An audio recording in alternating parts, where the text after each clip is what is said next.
हाँ जी, स्टार्ट करते हैं। अब हम लोग जो है एंट्रोपी की शुरुआत करते हैं। देखिए था क्या कि एक साइंटिस्ट थे, क्लॉशियस नाम था उनका। तो क्लॉशियस ने अलग अलग इंजन्स पे वर्क किया, जैसे कार्नोट साइकिल होता है, कार्नोट इंजन है, उस तरीके से। तो उन्होंने ये बताया कि भाई कोई भी प्रोसेस है आपके पास में, कोई भी प्रोसेस, एनी प्रोसेस, उसको आप दो आइसोथर्मल और एडियाबैटिक पाथ से रिप्लेस कर सकते हो। किसी भी साइक्लिक प्रोसेस को, कोई भी साइक्लिक प्रोसेस है, उस साइक्लिक प्रोसेस को आप दो रिवर्सिबल आइसोथर्मल और दो रिवर्सिबल एडियाबैटिक से रिप्लेस कर सकते हो। और यहां से जब उस पे एनालिसिस चल रही थी तो फाइनली इनको एक टर्म ऐसा मिला, क्यू रिवर्सिबल अपॉन टी। जो उन्होंने देखा कि ये वाला जो टर्म है आपके पास में, ये सिर्फ और सिर्फ स्टेट पे डिपेंड करता है कि इनिशियल स्टेट पे क्या है और फाइनल स्टेट पे क्या है। आप पाथ कौन सा फॉलो कर रहे हो उसको, उससे कोई लेना देना नहीं। तो इस वाले टर्म को इन्होंने बोल दिया एंट्रोपी।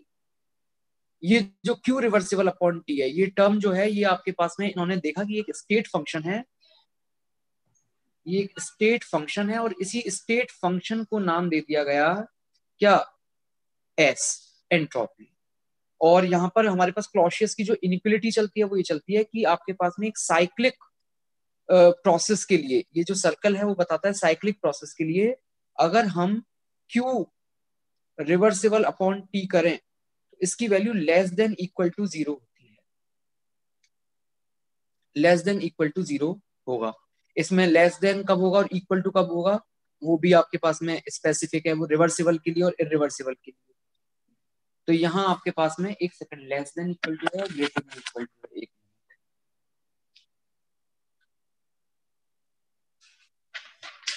तो शायद से ग्रेटर देन है। ग्रेटर देन इक्वल टू है, हाँ, ग्रेटर देन इक्वल टू है।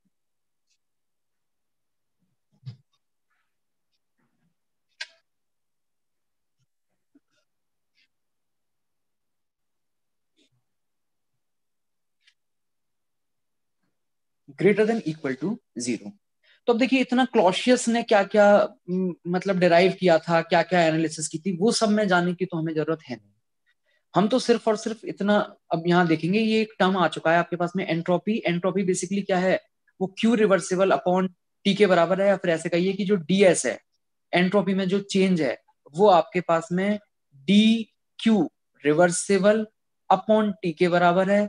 और अगर डेल्टा एस की आप बात करोगे तो डेल्टा एस आपके पास इंटीग्रेशन ऑफ डीएस के बराबर हो जाएगा, मतलब integration of D Q reversible upon T. इसको हम लोग डेल्टा एस बोलेंगे। ठीक है। अच्छा, फिर देखा गया कि भाई ये जो एंट्रोपी है, बेसिकली ये एंट्रोपी आपके पास में किस चीज का मेजर है, ये एंट्रोपी है रेंडमनेस का मेजर। ये जो एंट्रोपी जो हमने नया टर्म डिफाइन किया है, it is a measure of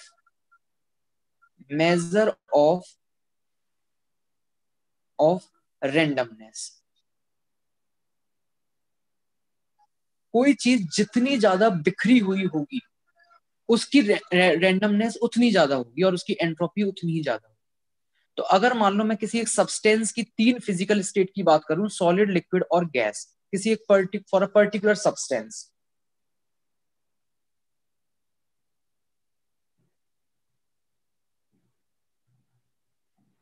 आप पानी ही ले लीजिए। पानी की तीनों फॉर्म आप बड़ी आसानी से जानते हो, सॉलिड, लिक्विड और गैस। आपसे पूछ जाए कि इसमें मॉलिक्यूल्स में सबसे ज्यादा रैंडमनेस किस फेज में है, तो एंट्रोपी किस फेज की सबसे ज्यादा होगी। एंट्रोपी जो सॉलिड फेज की होती है, सॉलिड में तो आपस में मॉलिक्यूल जो है बिल्कुल एकदम सिस्टमेटिकली अरेंज्ड है, तो उसमें तो रैंडमनेस सबसे कम होगी। उसके बाद में रैंडमनेस किस में होगी, लिक्विड फेज में। और सबसे ज्यादा रैंडमनेस किस में होगी, गैसियस।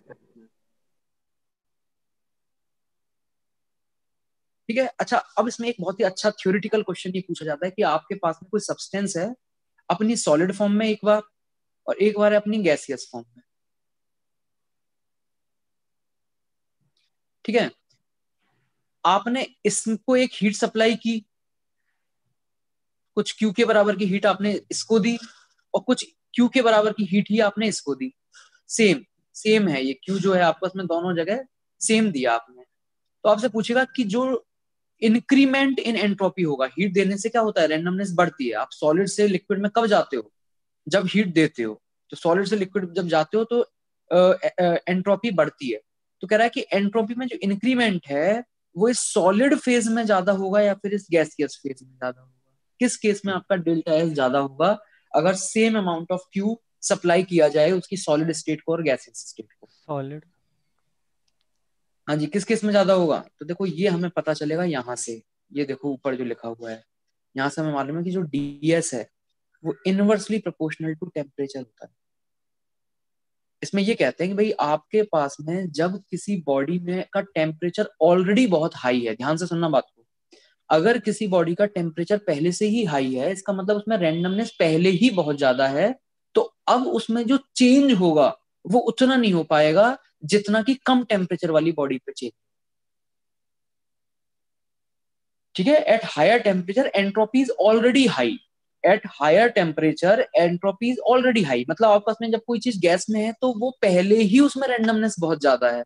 अब अगर आप उसको हीट देते हो तो ऐसा नहीं है कि रैंडमनेस नहीं बढ़ेगी, बिल्कुल बढ़ेगी, बट उसमें जो इंक्रीमेंट होगा वो उतना सिग्निफिकेंट नहीं होगा जितना कि किसी लिक्विड स्टेट या फिर सॉलिड स्टेट में हम सेम अमाउंट ऑफ हीट दे करके गेन कर सकते थे। आ रही है ये बात समझ में सबको? ठीक है, अच्छा, और जितनी ज्यादा हीट दोगे एंट्रोपी उतनी ज्यादा बढ़ती जाएगी, रैंडमनेस उतनी ज्यादा आती जाएगी। तो जो एंट्रोपी में जो चेंज है वो डीक्यू के तो प्रोपोर्शनल होता है, जितनी ज्यादा हीट दोगे उसके प्रोपोर्शनल, और टेम्परेचर के इनवर्सली प्रोपोर्शनल होता है। जितना हाई टेम्परेचर पे आप हीट दोगे एंट्रोपी में चेंज उतना ही कम होगा। ठीक है, चलिए नेक्स्ट आगे बढ़ते हैं।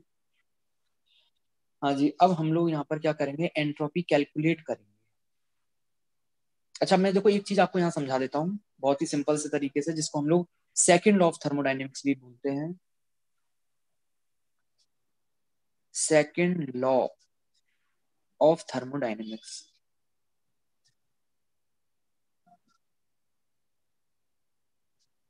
हाँ जी, किसी को पता हो तो बता दो क्या होता है सेकंड लॉ ऑफ थर्मोडायनेमिक्स।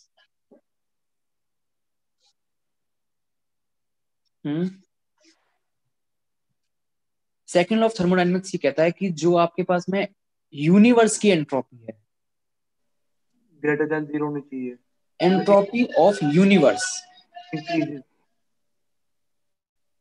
वो ऑलवेज इंक्रीजिंग होती है, इज कॉन्स्टेंटली इंक्रीजिंग, हमेशा इंक्रीज करती जाती है। Now what is the meaning of entropy of universe?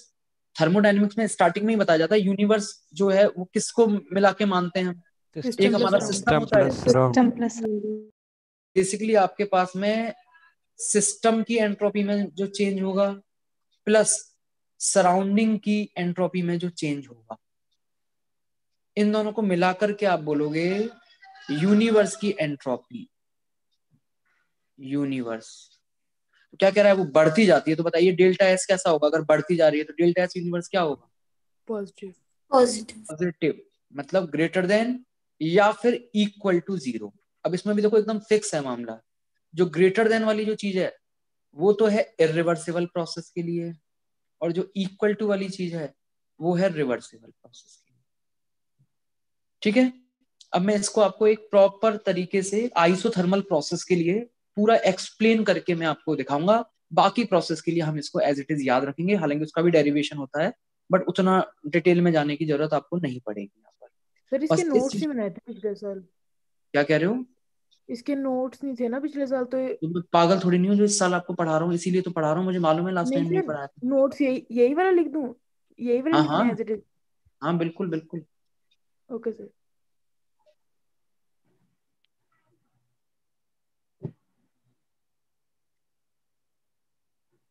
ठीक है, तो आपके पास में डेल्टा एस यूनिवर्स जो है वो हमेशा कीप्स ऑन इंक्रीजिंग, एंट्रोपी बढ़ती ही जाती है यूनिवर्स की।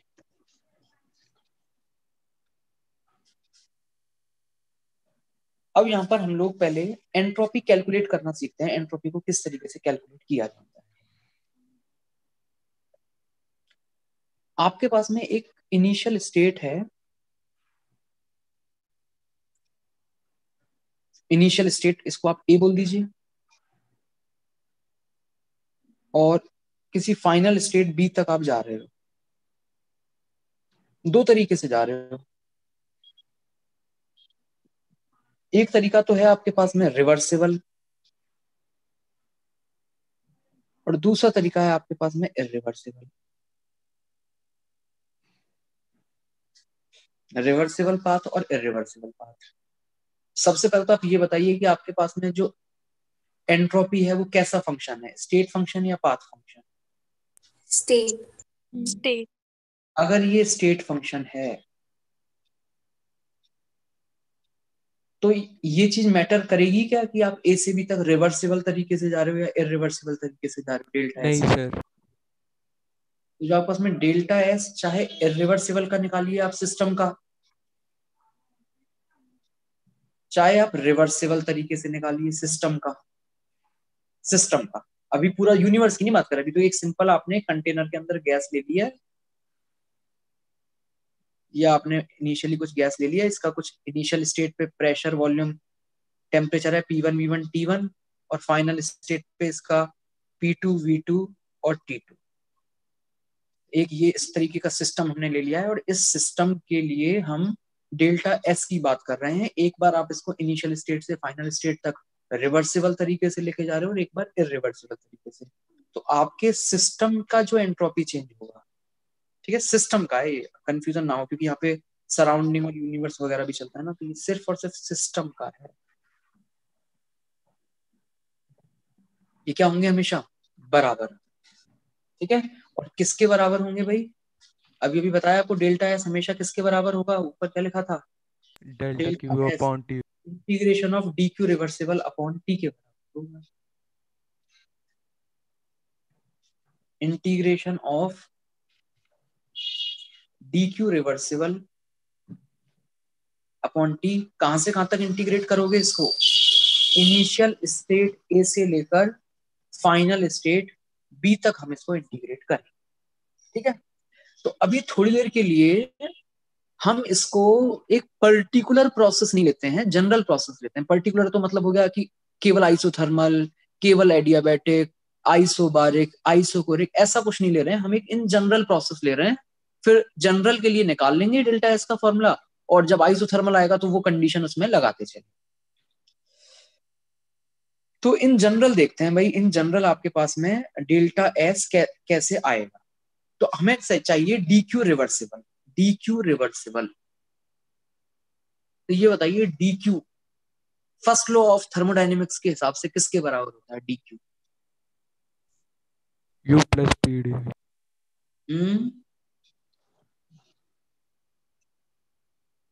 फर्स्ट लॉ ऑफ थर्मोडायनेमिक्स क्या होता था? D U plus P D. E delta we add हो Q जाएगा plus sir. work. Q plus W, तो यहां से आपस में क्यू क्या आ जाएगा? Delta U delta plus U P delta minus W, मतलब कि डी क्यू जो आ गया वो आ गया डी यू प्लस पी। ये प्लस में आ जाएगा P external P DV. External DV. तो लिख दें यहाँ पर, ये हटाओ, डेल्टा यू हटाओ, डेल्टा नहीं, डी में चल रहा है ना, तो डी लिखिए यहाँ पर। हाँ, D U plus P external DV, ठीक। अब हमें चाहे रिवर्सिबल के लिए निकालना हो चाहे रिवर्सिबल के लिए निकालना हो, जो डी क्यू लेना है वो रिवर्सिबल वाला लेना है। तो ये बताइए डी क्यू रिवर्सिबल जब आप यहाँ लिखोगे, एक थोड़ा सा चेंज आपको देखने को मिलेगा यहाँ पर। क्या हम रिवर्सिबल प्रोसेस के लिए पी एक्सटर्नल को पी गैस के बराबर लिख सकते हैं क्या? Yes sir. यस।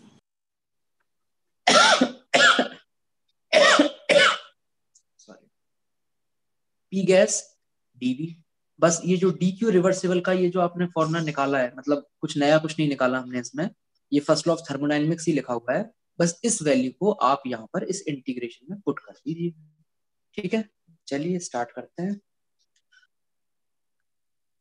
तो यहां से आपके पास में आएगा डेल्टा एस। ठीक है, सिस्टम के लिए ही निकाल रहे हैं अभी, तो वो चाहे फिर वो रिवर्सिबल हो चाहे रिवर्सिबल हो, delta S system is equal to integration A to B D Q reversible. D Q reversible की जगह आएगा D U plus P gas को सिंपल पी लिख दीजिए, पी डी वी अपॉन में चल रहा है टी। आगे देखिए इंटीग्रेशन ए से बी। हाँ जी, डी यू पे कुछ कमेंट करना चाहोगे? डी यू किसके बराबर होता है? NCVDT। अपॉन में टी प्लस, अलग अलग कर देता हूं मैं दोनों को, इंटीग्रेशन ए से बी पी बाई टी। एक कंटेनर के अंदर गैस है, इस गैस के लिए हम पी बाई टी को किसके बराबर लिख सकते हैं? NR/V। NR/V। NR/V। NR/V। N R by B D V. आ रही है सबको बात समझ में? इज इक्वल टू, इस बार जो लिमिट लगेगी ए और बी की वो टी के हिसाब से लगेगी, और यहाँ ए और बी में जो लिमिट लगेगी वो वॉल्यूम के हिसाब से लगेगी। तो यहाँ पर टेम्परेचर में क्या लिखेंगे हम? इंटीग्रेशन T1 से T2, NCVL। T1 से T2, NCV बाहर निकाल दो, या फिर ठीक है बाद में एक साथ लिख देंगे NCV DT upon T plus यहाँ ए और बी की जो लिमिट लाएगी वो वॉल्यूम वाली आएगी, क्योंकि वेरिएबल केवल वही है, V1 से V2। एन आर बाहर निकाल दो या फिर अंदर रहने दो, जैसे भी करना है। बी कर लें इसको सॉल्व, कितना आ जाएगा ये सॉल्व करके? एनसीवी बाहर, LN T2/T1। ln T2 by T1 Yes, sir. Plus NR/LN NR/LN बाहर, V2/V1। ln V2/V1। V2 by V1। हाँ जी, ये है पूरे चैप्टर में सबसे इंपॉर्टेंट फॉर्मूला एंट्रोपी वाले पोर्शन के। ये फॉर्मूला आपको याद रखना है। प्रोसेस अब अलग अलग चेंज होते जाएंगे, उस हिसाब से इसका अलग अलग वेरिएशन आता जाएगा। जो मेन फॉर्मूला है, आप खुद सोचिए ना, यहाँ जो मैंने अभी ये जो फॉर्मूला आपके सामने निकाला है डेल्टा एस सिस्टम के लिए, इसमें मैंने कोई कंडीशन नहीं लगाई है, ना ये आइसोथर्मल है, ना एडियाबैटिक, ना आइसोबारिक। अगर ऐसा कुछ कुछ होगा तो अब उस हिसाब से हम इसमें चेंज करते जाएंगे उसी हिसाब से। ठीक है, बाकी ये वाला जो फॉर्मूला ये तो मतलब ऑलवेज वाला है। कोई सा भी सिस्टम हो, ये वाला तो आपके पास में फॉर्मूला, कोई सा भी प्रोसेस हो, ये वाला फॉर्मूला आपका हमेशा वैलिड होगा। बात बताइए, सबको समझ में आ रही है या नहीं आ रही है? डेल्टा एस सिस्टम वाला सीन समझ में आ गया? डेल्टा एस सिस्टम, ठीक है। चलिए इसके बाद में ये डेल्टा एस सिस्टम का तो एक जनरल फॉर्मूला हमारे पास आ गया, थोड़ा डेल्टा एस सराउंडिंग की भी बात कर लेते हैं, ताकि हम ओवरऑल डेल्टा एस यूनिवर्स की भी बात कर पाए। यहां तक बताओ किसी को कुछ भी डाउट हो तो? ये वाला फॉर्मूला आपको याद रखना है, NCV ln T2/T1 plus NR ln V2/V1। 2-3 बार पढ़ोगे हो जाएगा याद। शुरू में अटपटा लग सकता है, ठीक है, लेकिन 2-3 बार अगर लिख लोगे पढ़ लोगे तो याद होगा, उतना टफ नहीं लगेगा। ठीक है, ये इरिवर्सिबल के लिए भी होएगा? हाँ जी बिल्कुल बिल्कुल। ये यहाँ मैंने अब देखो सिस्टम मैंने लिखना शुरू कर दिया है, वो ऊपर मैंने पहले ही बता दिया आपको, क्योंकि ये एक स्टेट फंक्शन है एंट्रोपी। तो आप ए से बी तक चाहे रिवर्सिबल तरीके से आप तो जब कभी रिवर्सिबल और इरिवर्सिबल वाली बात आए ना, तो आप तो डेल्टा एस को डेल्टा यू की तरह सोचो आप दिमाग में। डेल्टा यू क्या इस चीज पे डिपेंड करता है क्या कि आप ए से बी तक किस पाथ से गए? No sir. बस, तो डेल्टा एस भी नहीं करेगा, क्योंकि path function state function. State function. ठीक है, यस सर। चलिए आगे। तो ये फॉर्मूला आपको याद रखना होगा। ये हो गया हमारा डेल्टा एस सिस्टम, चाहे प्रोसेस जो भी हो। ठीक है, अभी मैं एक पर्टिकुलर प्रोसेस के लिए आपको और एक्सटेंड करके इसको भी बताऊंगा। तब तक हम लोग थोड़ा डेल्टा एस सराउंडिंग की भी बात कर लेते हैं। हाँ जी, डेल्टा एस सराउंडिंग। तो डेल्टा एस सराउंडिंग आपके पास किसके बराबर होगा? डेल्टा एस सराउंडिंग होगा आपके पास में इंटीग्रेशन ऑफ डी क्यू। अब तक डी क्यू कौन सा चल रहा था? सिस्टम वाला। अब डी क्यू कौन सा चलेगा? सराउंडिंग वाला, डिवाइडेड बाय टी। ठीक है। अब देखिए यहाँ पर एक एजम्पशन तो कर, क्या वो तो सही बात है, एक लाइन बोली जाती है, ध्यान से सुनना जो मैं बोल रहा हूं अब। As the surrounding is an infinite, as the surrounding is an infinite heat reservoir. Infinite heat reservoir क्या मतलब हुआ इसका? आपको सराउंडिंग का टेम्परेचर बढ़ाना है, कोई उसका कोई और छोर है क्या जो आप एक पर्टिकुलर अमाउंट ऑफ हीट देकर के उसके टेम्परेचर में राइज कर सको, या एक पर्टिकुलर अमाउंट ऑफ हीट उसमें से लेकर के आप उसके टेम्परेचर को डाउन कर सको? सराउंडिंग का तो कोई मतलब, आप खुद सोचिए ना, एक पूरे यूनिवर्स में से एक कंटेनर जिसमें आपकी गैस है, एक छोटा सा कंटेनर जिसमें आपकी गैस है, उसके अलावा जो भी कुछ है दैट इज सराउंडिंग।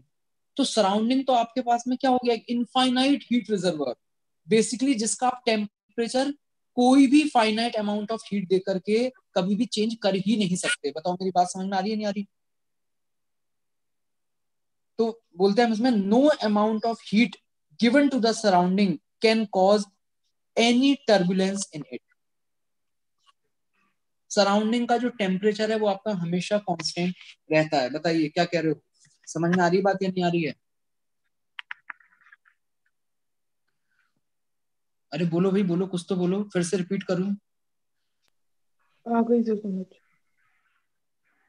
सराउंडिंग का टेम्परेचर जो है वो चेंज नहीं हो सकता, क्योंकि सराउंडिंग जो है कोई फाइनाइट बॉडी नहीं है। सराउंडिंग मतलब यूनिवर्स में वो एक कंटेनर जो है आपका, उसको हटा दो, बाकी सब कुछ सराउंडिंग। तो आपसे पूछ जाए कि इस सराउंडिंग का हमें टेम्परेचर 1 डिग्री सेंटीग्रेड राइज करना है, तो वो हीट, वो कोई कोई फाइनाइट अमाउंट ऑफ हीट थोड़ी ना होगा। जो हमारे सिस्टम में जो वर्क होता है उस टाइम पे जो भी हीट का ट्रांसफर होता है, उतनी हीट से थोड़ा ना सराउंडिंग का टेम्परेचर चेंज हो सकता है कभी। तो इसलिए हम यहाँ कहते हैं कि since surrounding is a constant heat reservoir, temperature तो कभी उसका चेंज होगा नहीं। जब टेम्परेचर चेंज नहीं होगा तो इस टेम्परेचर का इंटीग्रेशन के अंदर क्या रोल, बाहर निकालो इसको।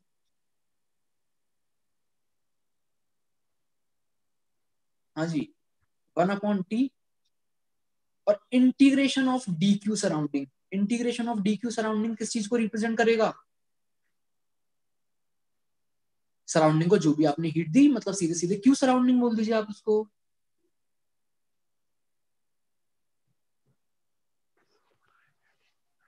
क्या बोलेंगे उसको? क्यू सराउंडिंग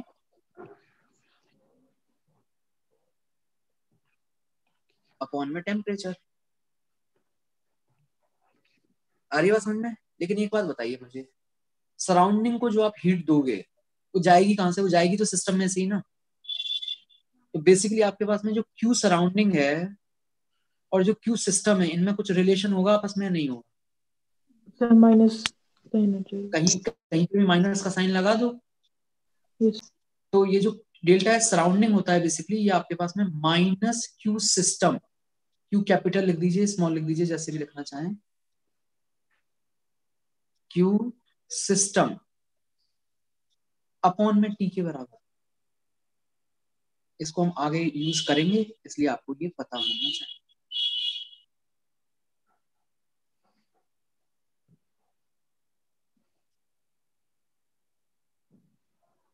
आ रही है सबको बात समझ में? ये सिस्टम का कितना होगा डेल्टा एस और सराउंडिंग का क्या होगा डेल्टा एस। ठीक। उसके अलावा हम लोग ऑलरेडी एक चीज जानते हैं कि आपके पास में delta S system plus delta S surrounding जो है वो हमेशा ग्रेटर देन 0 होगा अगर प्रोसेस रिवर्सिबल है तो, और इक्वल टू 0 होगा अगर प्रोसेस रिवर्सिबल। तो अब यही चीज मैं आपको प्रूव करके बता रहा हूं एक पर्टिकुलर प्रोसेस, आइसोथर्मल प्रोसेस के।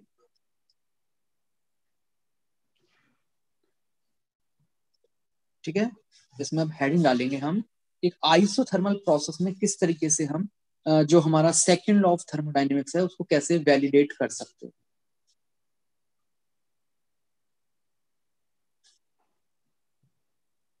आइसोथर्मल प्रोसेस एक एक करके करेंगे। पहले देखेंगे आइसोथर्मल का रिवर्सिबल वाला। रिवर्सिबल। ठीक है, तो सेम वैसे ही है, ये कोई स्टेट ए है, ये कोई स्टेट बी है। अभी आप यहां से यहां तक कैसे जा रहे हो? रिवर्सिबल पाथ से जा रहे हो। अगर आप रिवर्सिबल पाथ से जा रहे हो, P1 V1 T1 से P2 V2, हाँ जी, T2 की जगह क्या लगाएंगे यहाँ पर? T1, क्योंकि आइसोथर्मल है ना, केवल T बोल दीजिए। तो यहाँ आपका डेल्टा एस सिस्टम, पूरा इतना लंबी कैलकुलेशन करने की जरूरत नहीं है जो हमने ऊपर किया, ऑलरेडी हमने डेल्टा एस सिस्टम का एक फॉर्मूला डिराइव किया हुआ है, ये रहा। कैसा भी प्रोसेस हो, डेल्टा एस सिस्टम हमेशा इसके बराबर होता है। तो बताइए आइसोथर्मल प्रोसेस के लिए ये क्या रिड्यूस हो जाएगा? NRln V2/V1 NRln V2/V1 सिर्फ सेकंड वाली टर्म। परसेंट। ये वाला जो टर्म है आपके पास में T2/T1, ये ln1 हो जाएगा, 0 हो जाएगा, तो केवल और केवल क्या बचेगा? NR ln V2/V1। आ रही है सबको बात समझ में? Yes sir. तो ये हो जाएगा आपके पास में yes sir. Delta S system is equal to NR ln V2/V1। और वैसे ये जो डेल्टा एस आपका सिस्टम आया है, अभी हम लोग रिवर्सिबल के लिए बात कर रहे हैं, वो अलग बात है कि इरिवर्सिबल के लिए भी बताइए सेम आएगा या नहीं आएगा सिस्टम का डेल्टा एस? Yes sir. ठीक है, बट अभी ठीक है, अभी वहां नहीं जाते हैं हम, अभी तो केवल रिवर्सिबल की बात कर लेते हैं। ठीक है, डेल्टा एस सिस्टम आपने निकाल दिया, अब बात करते हैं डेल्टा एस सराउंडिंग की। डेल्टा एस सराउंडिंग के बारे में आप क्या जानते हो? किसके बराबर होता है delta S surrounding? Delta S surrounding होता है माइनस में क्यू सिस्टम अपॉन में टी। अच्छा, प्रोसेस आपका आइसोथर्मल चल रहा है, आइसोथर्मल में भी रिवर्सिबल चल रहा है। तो आइसोथर्मल में रिवर्सिबल में अगर हम फर्स्ट लॉ ऑफ थर्मोडायनेमिक्स की बात करें तो डेल्टा यू तो 0 होता है। इसका मतलब आइसोथर्मल प्रोसेस के लिए क्या जो Q है वो -W के बराबर होगा या नहीं होगा? बताओ। तो यहाँ पर आप ये माइनस की जगह W लिख सकते हो, W/T। और ये बताओ, मैंने ऑलरेडी आपको रिवर्सिबल आइसोथर्मल के लिए W का फॉर्मूला बताया हुआ है क्या? Yes sir. क्या होता था बताओ? -nRT तो माइनस तो कैंसिल हो जाएगा, nRT ln V2/V1 NRT ln V2/V1 और अपॉन में क्या चल अपॉन रहा है? में T चल रहा है। T से T उड़ गया, कितना आ गया? ये कितना आ गया? सर माइनस आएगा सर, एक आगे। सर माइनस कैंसिल नहीं होगा। अच्छा अच्छा अच्छा, ठीक ठीक, माइनस लगा दो। तो ये आपके पास में आ गया। अच्छा सही बात है, क्यों सिस्टम है ना, जबकि हम वहां पर हम अपने हिसाब से बात करते थे। हीट की जो हम बात करते थे, ये कौन सी वाली हीट होती थी? सराउंडिंग के, हम सराउंडिंग होते हैं ना केमिस्ट्री में, सराउंडिंग के हिसाब से क्यों होता था। तो ये आपके पास में आएगा NR ln V2/V1 with a minus sign.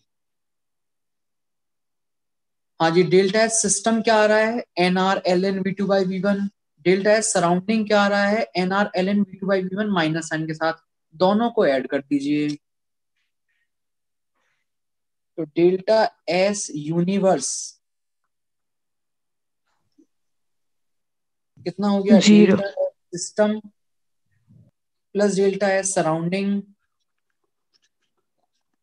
Delta S system कितना था? NR ln V2/V1 माइनस में आएगा ये NR ln V2/V1। कितना हो गया? 0। और होना भी चाहिए था, क्योंकि ये प्रोसेस अभी कैसा चल रहा था आपका? रिवर्सिबल। रिवर्सिबल चल। आइसोथर्मल बताया है रिवर्सिबल। थर्मोडायनेमिक्स में कि ये जो 0 वाली चीज है, इक्वल टू वाली जो चीज है, वो है रिवर्सिबल के लिए। रिवर्सिबल के लिए 0 होगा और इरिवर्सिबल के लिए वो ग्रेटर देन 0 होगा। तो इरिवर्सिबल के लिए और देखते हैं कैसे ग्रेटर देन 0 होगा? आप लोग ही ट्राई करना जरा एक बार, 2-3 मिनट का टाइम देता हूँ, एक बार जरा ट्राई करना। आइसोथर्मल के लिए देखा, आप इरिवर्सिबल के लिए ट्राई करके बताइए। आइसोथर्मल में इरिवर्सिबल के लिए डेल्टा एस यूनिवर्स क्या ग्रेटर देन 0 आ रहा है आपका?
हाँ भाई, कोई बताना चाहेगा? आया किसी का ग्रेटर देन 0?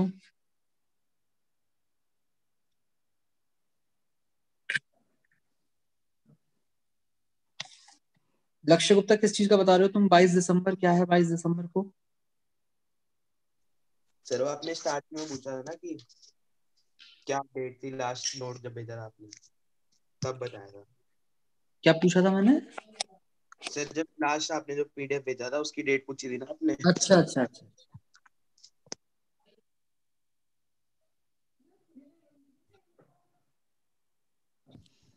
सर मेरा आ गया? Yes sir. कौन? योजित? सर मन्नत। मन्नत, मन्नत, हाँ मन्नत, एक्सप्लेन कीजिए, सब लोगों को समझाओ जरा कैसे। सर जो डेल्टा सिस्टम होएगा वो तो सेम ही रहेगा। Very good. जो आपका डेल्टा है सिस्टम होगा भाई इरिवर्सिबल में, वो तो चेंज होना नहीं है, वो तो सेम ही रहना है। कितना रहना है? N N R L N V2/V1 के बराबर ही रहना है। हाँ जी, आगे। सर और डेल्टा सराउंडिंग होएगा वो होएगा Q surrounding by T. Delta surrounding जो होगा वो होगा Q सराउंडिंग, बाई मतलब टेम्परेचर। सिस्टम के हिसाब से बताओ ना, Q सिस्टम। सर मैंने सराउंडिंग ही ले लिया, फिर वो वर्क डन में कोई दिक्कत नहीं आएगी। चलो ठीक है। अच्छा, उसको सीधे सीधे W लिख दोगे, ये कहना यस चाहते सर हाँ। हो? ठीक है ठीक। अदरवाइज माइनस साइन के साथ W लिखना। ठीक है। Q सराउंडिंग अपॉन T, इसका मतलब W upon T। Minus W. Minus क्यों आएगा? फर्स्ट लॉ के हिसाब से। हाँ, फर्स्ट लॉ के हिसाब से सर माइनस नहीं आएगा। तो वो तो Q सिस्टम होता है तब रहता है ना। हाँ ठीक है सर हाँ। Q सिस्टम के लिए W वो रहेगा।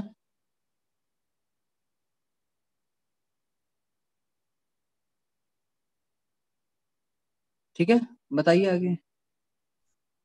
सर आगे ये इसका लिख लिया पी एक्सटर्नल डीवी इंटीग्रेशन। उतना मत करो, सीधे मैग्नीट्यूड की यही बात कर लेंगे ना। ये आपके पास में इरिवर्सिबल वाला W है, अपॉन में T है।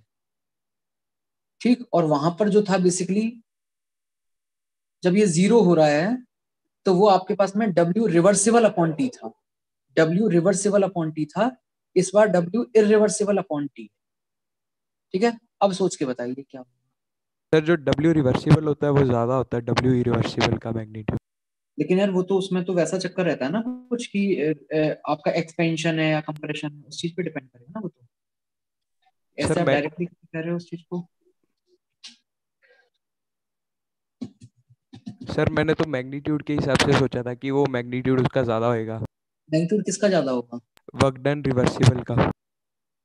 रिवर्सिबल का वर्क का जो मैग्नीट्यूड होता है वो कह रहे हो आप ज्यादा होता है किससे? इरिवर्सिबल के वर्क डन के मैग्नीट्यूड। ये अगर आप कह रहे हो ना तो ये चीज तो केवल एक्सपेंशन में होती है। बताओ होती है नहीं होती है? Yes sir, path of compression में क्या होता है? कंप्रेशन में तो ये होता है।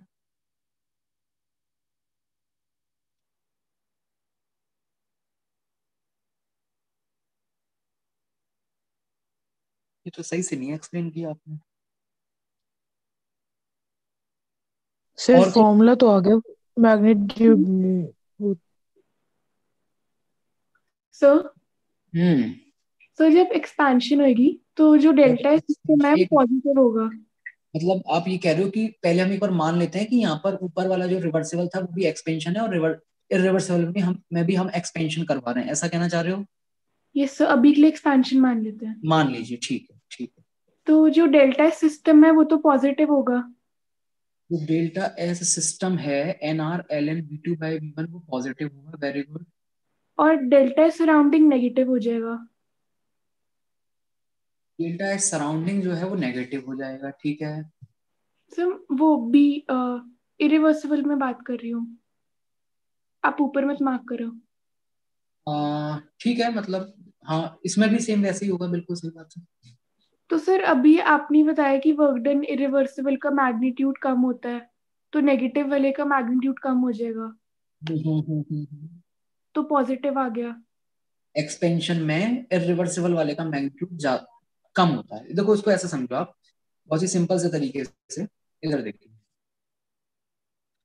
आपके पास में अगर हम एक्सपेंशन मान लेते हैं थोड़ी देर के लिए, तो ये जो ऊपर जो मैंने एक्सप्रेशन लिखा हुआ है, ये वाला जो एक्सप्रेशन लिखा हुआ है NR ln V2/V1 minus NR ln V2/V1 is equal to 0, ये इसमें ये वाला जो टर्म है ये तो है पॉजिटिव, जो कि था आपके पास में डेल्टा एस सिस्टम, और जो डेल्टा एस सराउंडिंग था प्लस था, लेकिन ये माइनस साइन क्यों आया यहाँ पर? क्योंकि जो आपका डेल्टा एस सराउंडिंग है वो खुद माइनस साइन के साथ है, तो माइनस NR ln V2/V1 ये आपके पास में आया, ठीक है। और फिर हमने देखा कि इसका ये जो मैग्नीट्यूड था इस टाइम पे, ये जो मैग्नीट्यूड है, तो ध्यान से देखिए, पहली बात तो ये अगर हम केवल मैग्नीट्यूड की बात कर रहे हैं तो मैग्नीट्यूड किस चीज का मैग्नीट्यूड है? ये आपके पास में वर्क डन बाय टी का मैग्नीट्यूड लिखा हुआ है यहाँ पर। जो भी रिवर्सिबल का वर्क डन है उसमें टी से डिवाइड कर दीजिए, उसका मैग्नीट्यूड लिखा हुआ है ये NR ln V2/V1, क्योंकि एक्सपेंशन के लिए ये वाली वैल्यू पॉजिटिव ही होगी NR ln V2/V1, ठीक है। अब ये इसके बराबर था तो ये 0 हो गया, लेकिन अगर प्रोसेस आपके पास इरिवर्सिबल हुआ तो इरिवर्सिबल में हम जानते हैं ये जो मैग्नीट्यूड होगा वो कम होगा। बेसिकली आप ऐसा समझिए कि पहले मामला ये प्लस कुछ पॉजिटिव है +5, और ये नेगेटिव में है कुछ -5, ऐसा है। और अब हम कह रहे हैं कि अगर इरिवर्सिबल हुआ तो इसका मैग्नीट्यूड कम हो जाएगा, मतलब ये +5 वाली चीज तो +5 ही रहेगी, लेकिन ये जो आपके पास में नेगेटिव वाली चीज है उसका मैग्नीट्यूड कम हो जाएगा, तो वो -4 टाइप हो जाएगी। यहाँ तो आपके पास 0 हो गया था, लेकिन इस जगह बताइए 0 हो पाएगा क्या? बल्कि कैसा आएगा? पॉजिटिव आएगा।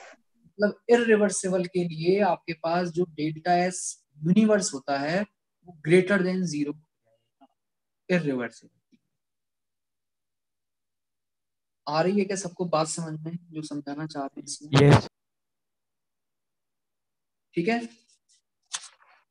इसके बाद में अब मैं आपको सब एक एक प्रोसेस के लिए मैं नहीं बता रहा हूँ, ठीक है, आप खुद से निकाल सकते हो। आपको बस मुझे जैसे एक चीज बस यहाँ बताइए, एक छोटा सा बस एक डेरिवेशन में आपसे पूछ रहा हूँ। अगर एडियाबैटिक रिवर्सिबल प्रोसेस है, एडियाबैटिक प्रोसेस है,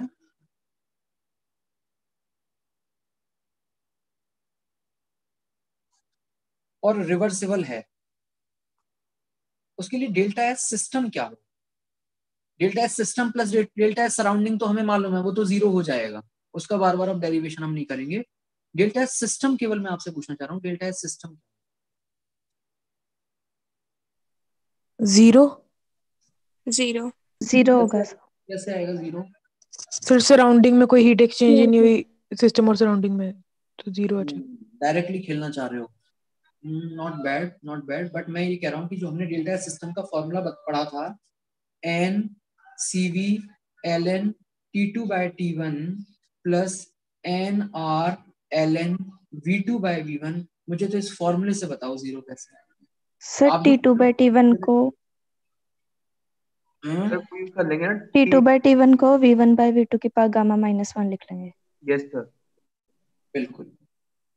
आपके पास में अगर रिवर्सिबल है तो उसमें वो तीन ये वाले फॉर्मूले चलते थे, पीवी की पावर गामा कांस्टेंट, और क्या चीज कांस्टेंट होती थी, टी बी की power gamma minus -1। Gamma -1 constant. तो यही वाला ले लो यहाँ पे टीवी वाला। तो यहां से आपके पास में T2 बाय T1 जो है वो किसके बराबर आएगा, V1 bye V1 by V2 की power gamma -1। The power gamma -1। ठीक है, रख दो यहाँ पर।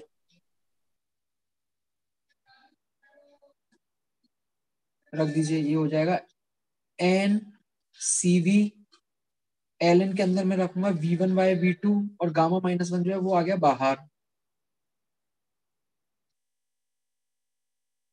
N C V gamma -1 L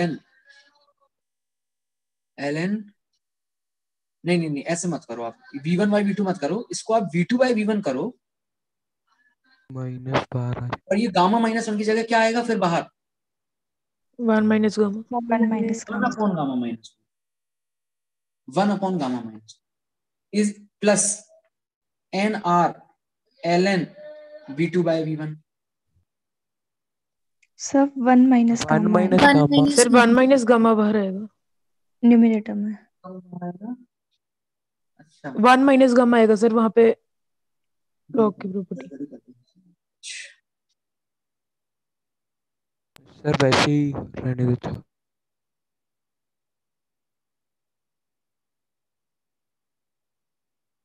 अब बताओ क्या कह रहे थे, क्या आएगा, N C V 1 minus gamma 1 minus वैसे ही रहने दो, T2 बाय T1 की जगह मैं V1 बाय V2 ही लिख रहा हूँ, और गामा -1 आ गया मेरा बाहर। ये आएगा L N V1 by V2 V1 by V2 plus में N R L N V2 by V1। ठीक है, CV को पुट कर देंगे। CV को पुट कर देंगे। थोड़ा सा जरा ऊपर चलो, आप याद करो मैंने CV की कुछ वैल्यू आपको बताई थी काफी पहले, R upon R gamma by -1। Gamma -1। याद है सबको, Yes. CV की वैल्यू यस गामा सर। -1। ठीक है, तो यहाँ पुट कर दीजिए। CV की जगह जब हम R अपॉन गामा -1 पुट करेंगे तो ये आएगा एन आर अपॉन गामा -1 से गामा -1 गया L N V1 by V2, और प्लस में यहाँ आएगा N R L N V2 by V1। तो ये तो दिख ही रहा है माइनस है एक दूसरे का, तो कितना हो जाएगा, 0। ठीक है, इसका मतलब आपके पास जो एडियाबैटिक प्रोसेस होता है उसमें सिस्टम की एंट्रोपी चेंज करती ही नहीं है। ऐसा प्रोसेस जिसमें टेम्परेचर चेंज नहीं करता उसको हम आइसोथर्मल कह देते हैं। ऐसा प्रोसेस जिसमें प्रेशर नहीं चेंज करता उसको हम आइसोबारिक कह देते हैं। जिसमें वॉल्यूम नहीं चेंज करता उसको आइसोकोरिक कह देते हैं। जिसमें एंट्रोपी ही नहीं चेंज करेगी उसको क्या बोल सकते हो,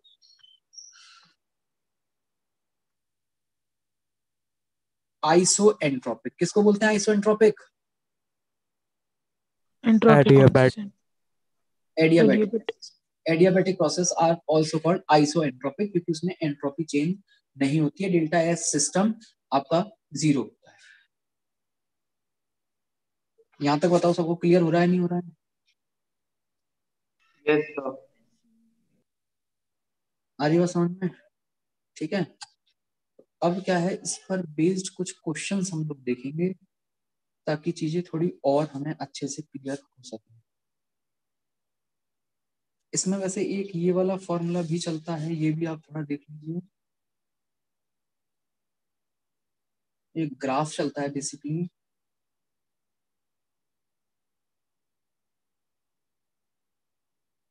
ये आपके पास में है molar entropy, standard molar entropy.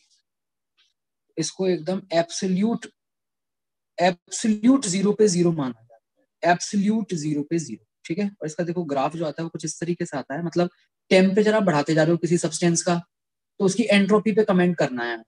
Temperature बढ़ा रहे हैं, एंट्रोपी पे कमेंट करना है। तो देखिए इसका ग्राफ कुछ इस तरीके से आता है। सॉलिड था, एकदम सॉलिड, टेम्परेचर बढ़ाते जा रहे हो, अभी भी सॉलिड है, लेकिन जैसे ही उसका मेल्टिंग पॉइंट आया तो मेल्टिंग पॉइंट पे उसकी एंट्रोपी में एकदम सडन चेंज देखने को मिला, बिल्कुल वर्टिकली अपवर्ड इस तरीके से। फिर अब ये लिक्विड फॉर्म में पहुंच चुका है, टेम्परेचर चेंज नहीं हुआ लेकिन एंट्रोपी बढ़ गई क्योंकि सॉलिड से लिक्विड में आ गया एकदम से। अच्छा, फिर उसके बाद में लिक्विड है, टेम्परेचर बढ़ाते जा रहे हो, एंट्रोपी बढ़ती जाएगी बढ़ती जाएगी बढ़ती जाएगी, लेकिन जैसे ही आप उसके बॉइलिंग पॉइंट पे आओगे क्या होगा, क्या होगा? अभी बॉइलिंग पॉइंट पे लिक्विड से गैस बन गया है, एंट्रोपी में एकदम सडन इंक्रीमेंट होगा। फिर आप टेम्परेचर बढ़ाते जाइए, गैस बन चुका है तो फिर गैस की और एंट्रोपी बढ़ती जाएगी। इस तरीके से आपके पास चलता है मामला। यहाँ पर ये वाला जो टेम्परेचर है ये बॉइलिंग पॉइंट को रिप्रेजेंट कर रहा है और ये जो है वो उसके मेल्टिंग पॉइंट को रिप्रेजेंट कर रहा है। सर ये जो सेकंड वर्टिकल लाइन है इसकी लेंथ छोटी होगी first vertical line second vertical line की जो लेंथ होगी वो आपके पास में नहीं, इसको अगर आप उसके हिसाब से कह रहे हो कि dq/t में अभी जो हमने देखा था, तो वो चीज नहीं कह सकते आप यहाँ पे, क्योंकि आप कितनी हीट दे रहे हो वो हीट थोड़ा ना यहाँ पे आपके पास कांस्टेंट है। Latent heat of fusion and latent heat of vaporisation तो अलग अलग होता है ना। Yes sir. तो जब तक वो हीट सेम नहीं है तब तक हम वो वाली वो जो आप कह रहे हो वो चीज नहीं कह सकते। जो आप कह रहे हो वो चीज कब ट्रू होगी? जब हीट सेम होगी। Latent heat of fusion and latent heat of vaporisation अगर सेम हो जाएगा तो जो आप स्टेटमेंट बोल रहे हो वो सही हो जाएगा, अदरवाइज नहीं। ठीक है सर एक और चीज। हाँ जी सर आपने ना सबसे पहले लिखवाया था कि S equal to Q/T। S is equal to Q/T, Q reversible by T। हाँ Q reversible by T। Sir हमने बस S लिखा था और S तो T के प्रोपोर्शनल है, तो वो लिखना गलत नहीं हो गया? S T की प्रोपोर्शनल कहाँ है? नहीं, सुनो, आपके पास में ये जो Q रिवर्सिबल अपॉन T जो ये है, ये एक पर्टिकुलर टर्म है, इसमें आप इस दोनों को भी अलग अलग मत लो। जो आपस में Q रिवर्सिबल अपॉन T है वो देखा गया है, उसका जो इंटीग्रेशन होता है पूरे साइक्लिक सिस्टम के लिए वो आपके पास में मतलब ये देखा गया कि वो सिर्फ और सिर्फ स्टेट पे डिपेंड करता है, तो उस फंक्शन को एक अलग नाम दिया गया है एंट्रोपी, Q/T को मिला करके। अब टेम्परेचर अगर आप बढ़ाओगे तो वो बढ़ेगा, मतलब हायर टेम्परेचर पे वो हायर आ रहा है, वो अलग चीज है।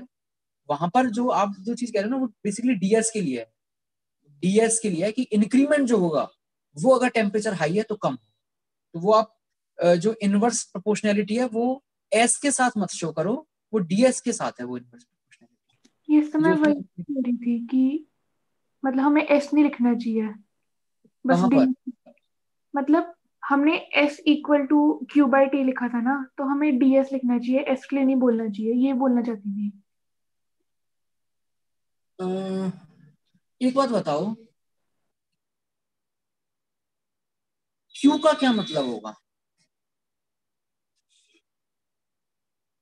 Q क्या किसी एक स्टेट के लिए हो सकता है क्या? Q तो एक प्रोसेस के लिए डिफाइन होगा ना। Yes sir. तो सही बात पूछी जाए तो S का तो वैसे अगर आप उस सेंस में कह रहे हो तो S का तो फिर उस हिसाब से कोई फिजिकल सिग्निफिकेंस ही नहीं हुआ, नहीं हुआ। D हुआ वहां पे सिग्निफिकेंस। ठीक है। Yes sir. ठीक है, तो फिर इसको मैं थ्योरी वाला पोर्शन जो है अभी यहीं तक ही रखते हैं हम, इसको और ज्यादा कॉम्प्लिकेशन नहीं लाते हैं इसमें। ठीक है, अब हम लोग क्या कर रहे हैं ना, कुछ क्वेश्चंस की प्रैक्टिस करते हैं और क्वेश्चन से चीजों को और सीखने का ट्राई करते हैं। ठीक है, क्वेश्चन लिखिए। मन्नत कुछ पूछना चाह रहे हो क्या तुम? मन्नत और ध्रुव हैंड रेज किया होगा। नो सर, ये पहले का ही रहे।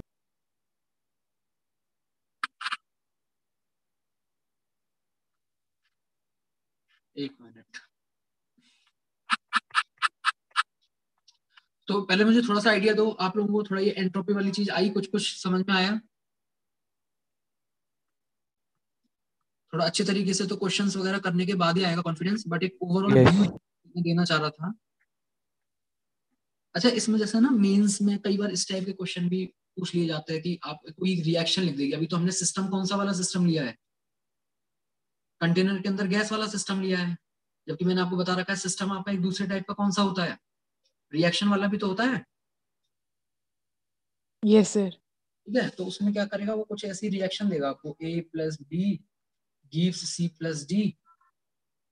तो आपसे पूछेगा ये रिएक्शन हो रही है, बताइए आपके बताइए एंट्रोपी बढ़ रही है या घट रही है इसमें। फेज देख लेंगे सर, सॉलिड लिक्विड गैस। तो ये चीज कैसे देखोगे आप, गैसियस मोल्स देखोगे। अगर गैसियस मोल्स बढ़ रहे हैं, अगर गैसियस मोल्स बढ़ रहे हैं, प्रोडक्ट साइड में गैसियस मोल्स ज्यादा हैं, इसका मतलब एंट्रोपी बढ़ रही होगी। और अगर रिएक्टेंट साइड पे गैसियस मोल्स ज्यादा हैं, मतलब एंट्रोपी घट रही। ठीक है।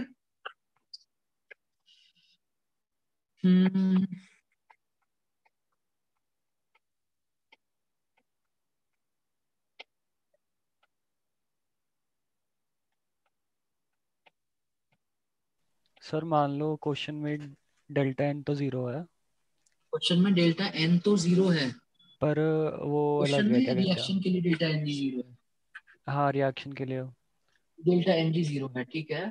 पर जो मॉलिक्यूल्स बनते हैं उनकी डिग्री ऑफ फ्रीडम अलग अलग है, तो ऐसे क्वेश्चन पूछे जा सकते हैं।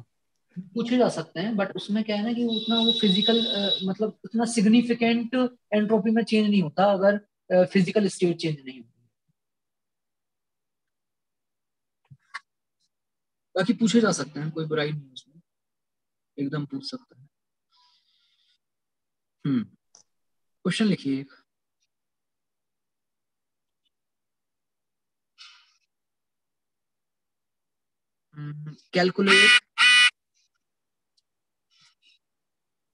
कैलकुलेट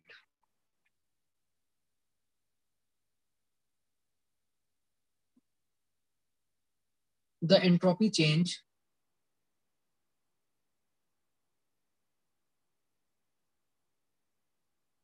डेल्टा एस पूछ रहा है आपसे, फॉर द चेंज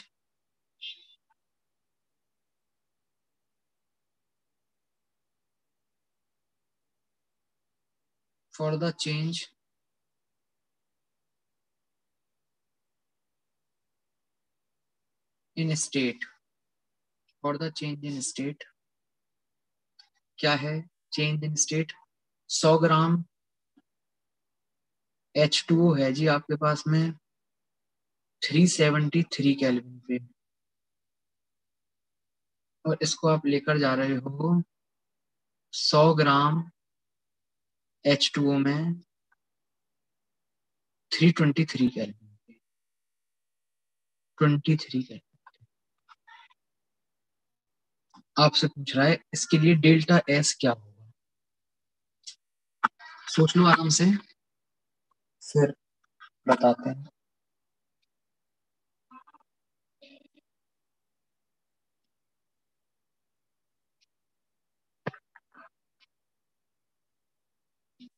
अच्छा, और कंफ्यूजन आपको ना हो इसके लिए मैं पहले ही बता देता हूँ, 373 का मतलब कौन सा टेम्परेचर होगा? बॉइलिंग। ये 100 डिग्री सेंटीग्रेड हो गया, तो 100 डिग्री सेंटीग्रेड पे तो पानी गैस में भी हो सकता है और लिक्विड में भी हो सकता है। ये एक्चुअली लिक्विड वाला ही है, ठीक है, गैस वाला नहीं है, लिक्विड वाला ही है। और यहाँ तो अगर कंफ्यूजन है नहीं, ये तो ऑब्वियसली लिक्विड वाला ही होगा। ये चेंज एक चल रहा है, इस चेंज के लिए आपको डेल्टा एस पे कमेंट करना है।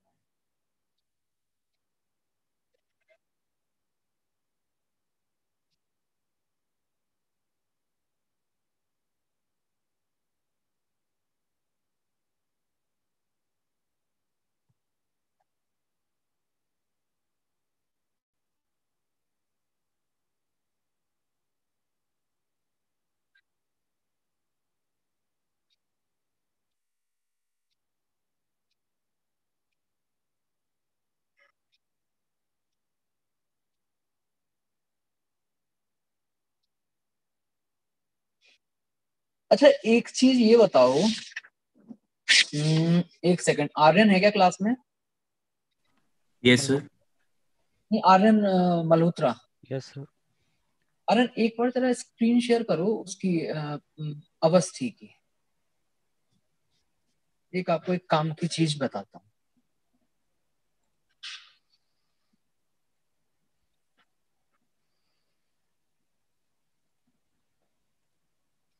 अवस्थी में कुछ कौन सा क्वेश्चन निकालोगे आप?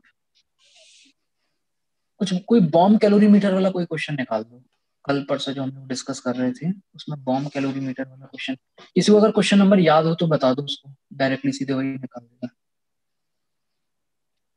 जिसमें पानी की स्पेसिफिक हीट वगैरह दे रखी है।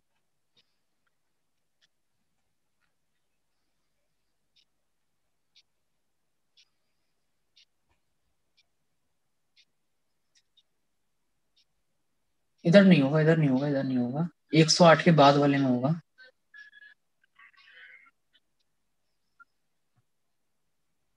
और आगे चलो, और चलो आगे। मैं किसी के पास बुक हो तो फटाफट जरा एक बार देख के बता दो, कोई अगर क्वेश्चन मिल रहा हो तो, बॉम्ब कैलोरीमीटर वाला। और चलिए आगे।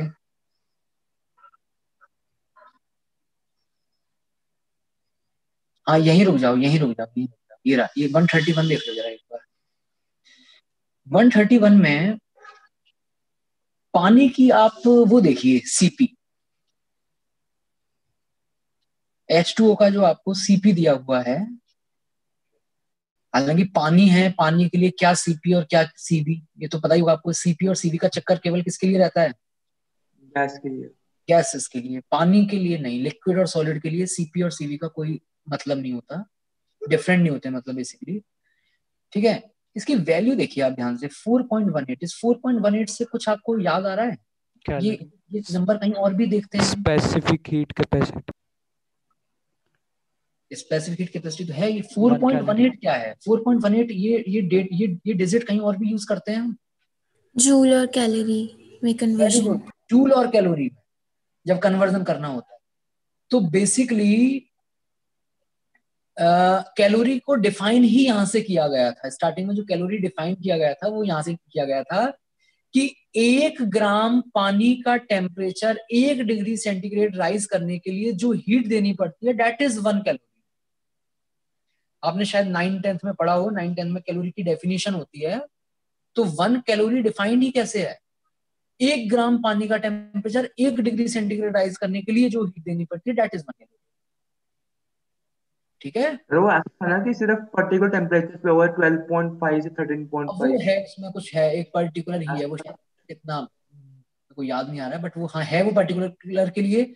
लेकिन उसको हम थ्रू आउट द टेम्परेचर उसको वैसे हम कांस्टेंट मान करके चलते हैं। देखो ना, इसमें सीपी के साथ में ऐसा तो नहीं बताया हुआ है कि ये इस टेम्परेचर के लिए सीपी है।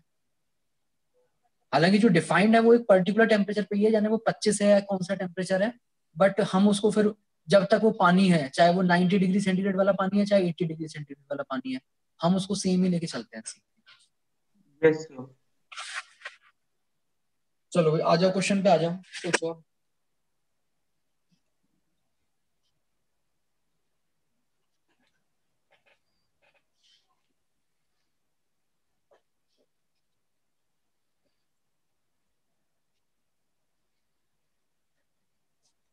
जिसका आंसर आ जाए चैट बॉक्स में भेज देना। बड़ा ही बेसिक सा, एकदम सिंपल सा मैंने क्वेश्चन पूछा है अभी, जो हमने एंट्रोपी में सीखा है उस पे बेस्ड।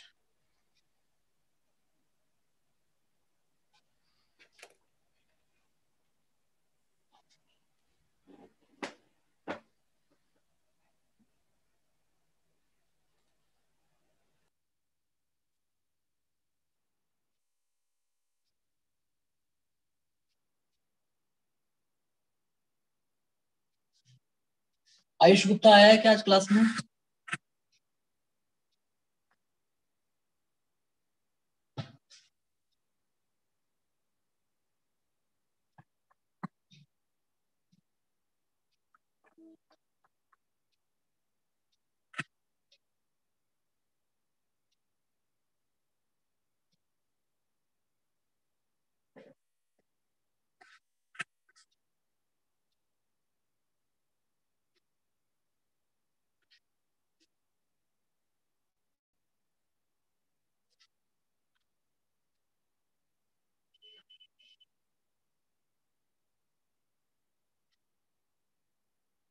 अरे पहले तो मैं आपके दिमाग में इतना सा वो डालता हूँ, ये क्वेश्चन लिटरली टफ नहीं है, मतलब वास्तव में बहुत इजी क्वेश्चन मैंने पूछा है। हाँ अब आंसर थोड़े से सही आने लगे हैं। अर्शिता का आया है। अर्शिता लेकिन देखो थोड़ा सा ना ढंग से, मतलब क्या चीज पूछी है, आप किस चीज का आंसर दे रहे हो, दैट शुड बी पॉजिटिव और नेगेटिव विद साइन मुझे चाहिए आंसर, ऐसे ऐसे नहीं।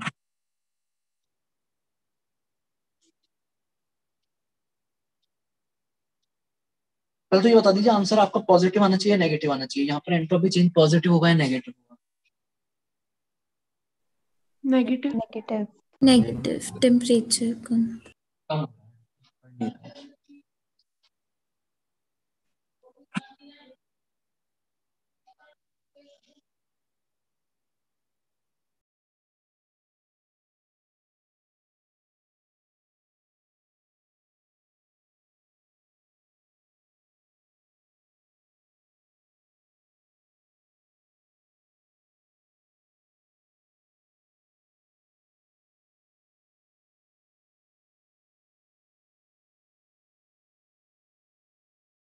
थर्मोडायनेमिक्स आप लोग दो जगह पढ़ते हो, फिजिक्स में भी पढ़ते हो केमिस्ट्री में भी पढ़ते हो, बट ये जो एंट्रोपी वाली चीज है ये फिजिक्स में नहीं होती है। अब तक की जो चीजें हमने पढ़ी हैं फर्स्ट लॉ तक वाली वो फिजिक्स में है, ये केवल केमिस्ट्री में ही आती है एंट्रोपी वाला ये सब।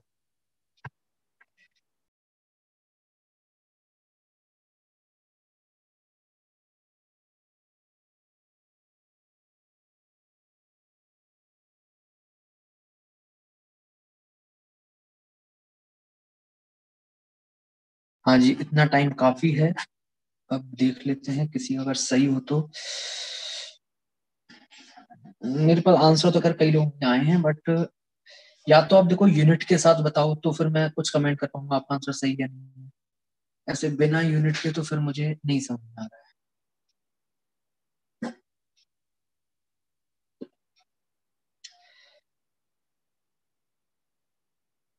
आर्यन मल्होत्रा पर मोल का तो देखो कोई चक्कर ही नहीं रखना है इसमें, 100 ग्राम जब लिखा हुआ है तो फिर 100 ग्राम तो एक मोल तो नहीं है ना, वो तो पर मोल कहाँ से आएगा। इधर देखिए कैसे करेंगे, सब लोग ध्यान दीजिए।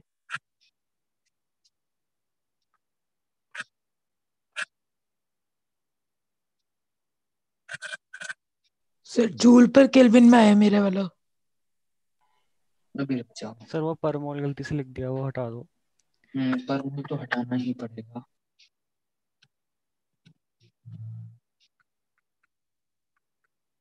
चलिए देखिए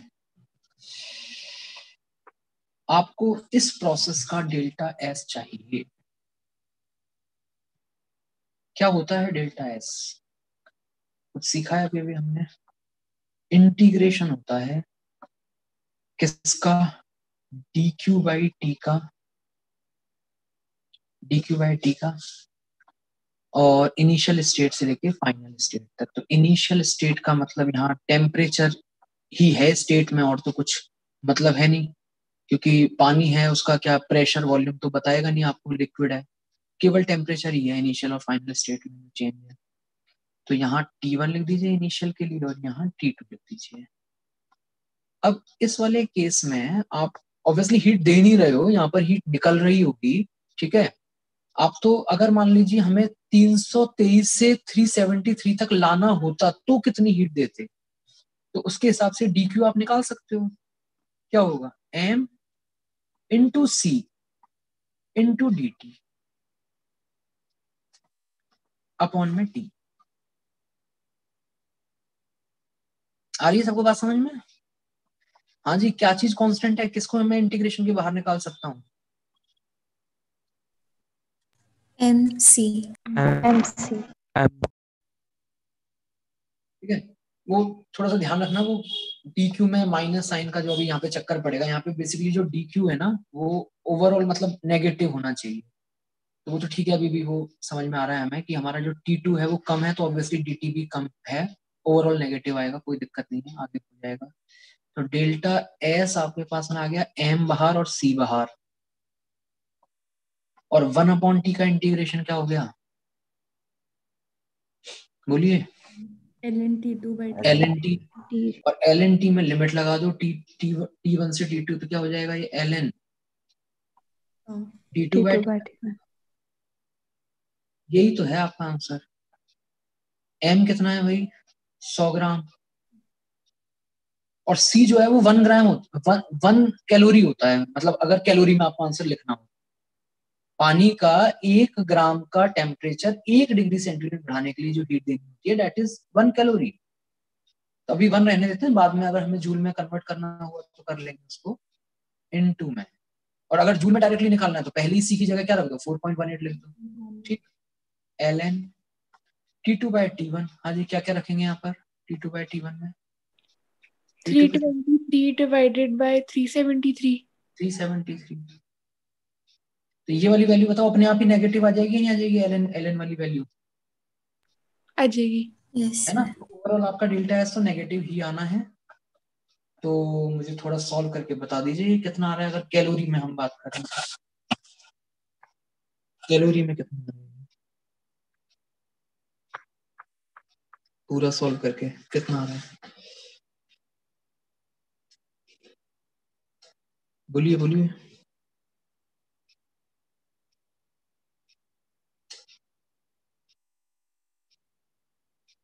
-14.39। Very good, -14.3 calorie. केवल कैलोरी आएगी क्या डेल्टा एस की यूनिट? पर कैलोरी। पर कैलोरी। और अगर जूल में करना है तो क्या करोगे? 4.18 से मल्टीप्लाई करोगे इसको। कर लो 4.18 से मल्टीप्लाई 14.3 को, कितना आ जाएगा? 60.16। अब यूनिट क्या हो जाएगी? जूल पर कैलोरी। चाहे ऐसे लिख दीजिए, चाहे ऐसे लिख दीजिए। बताओ समझ में आया नहीं आया? अगला क्वेश्चन ट्राई करें ऐसा ही एक एंट्रोपी पे। बोलिए, लिखो, चलो अगला क्वेश्चन लिखो।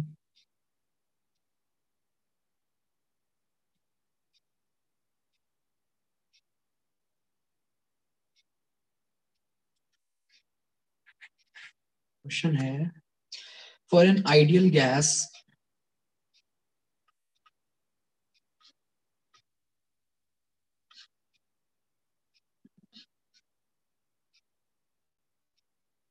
CPM दिया हुआ है आपको। CPM समझ रहे हो पूरा मतलब? CPM molar. मतलब CP heat capacity at constant pressure. Heat capacity at constant pressure, और m और लगा दिया तो फिर हमें molar. Molar heat capacity at constant pressure 5/2 R के बराबर है। फुल स्टॉप लगा के calculate the change in entropy. Calculate the change in entropy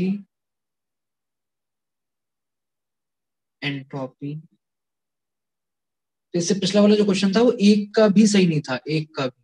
but इस वजह ऐसा मत करना, एक दो आंसर सही आने चाहिए। Calculate the change in entropy suffered bye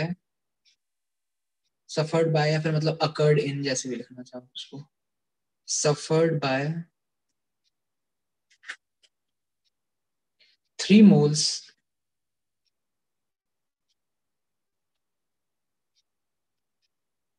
of the gas on being heated from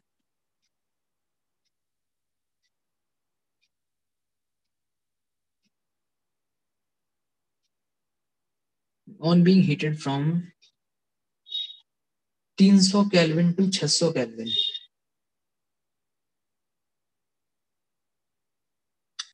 at first at में फर्स्ट है at constant pressure और सेकंड है constant volume।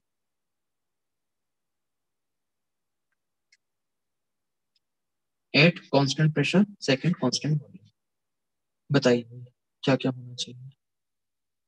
ये वैसे मैंने बहुत ही ज्यादा सिंपल क्वेश्चन दिया है। एंट्रोपी का है, अभी तो एंट्रोपी हमारे लिए टर्म ही नया है, तो सिंपल क्वेश्चन से ही सीखेंगे।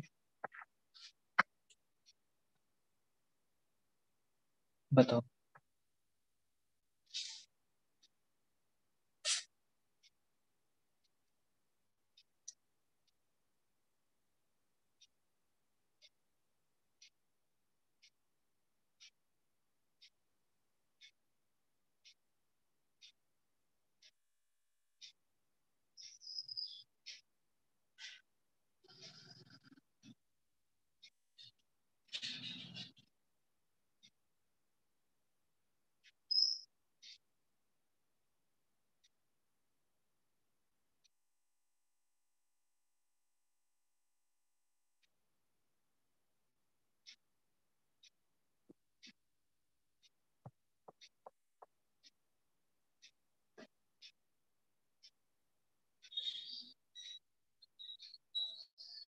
सर कैलकुलेटर यूज कर ले।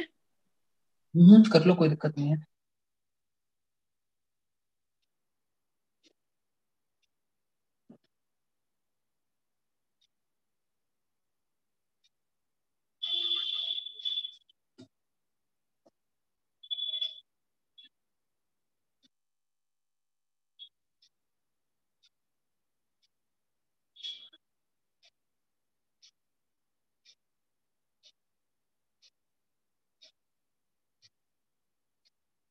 अभी हमें थोड़ा टाइम और लगेगा, एक क्वेश्चन मैं और करवाऊंगा इसके बाद में, तो अभी लीव नहीं करना है किसी को भी।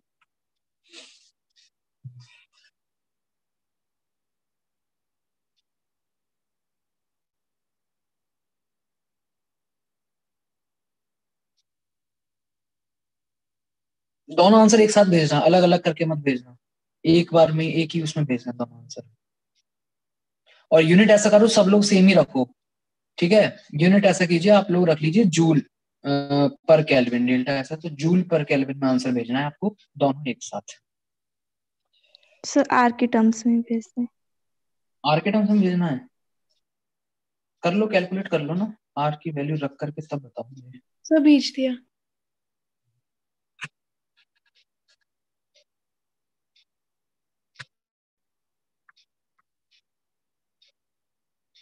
प्रियंका का सही है। आर्यन, इसको आर को हटाओ, मतलब वैल्यू में चाहिए मुझे।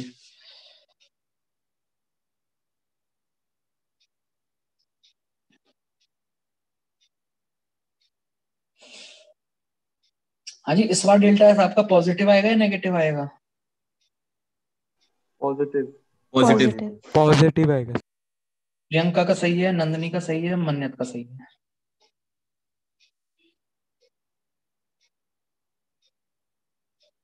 अर्शिता का ठीक है। आर्यन ऐसे नहीं भेजना है, एक साथ भेजना है। वैसे ठीक है तुम्हारा फर्स्ट वाला।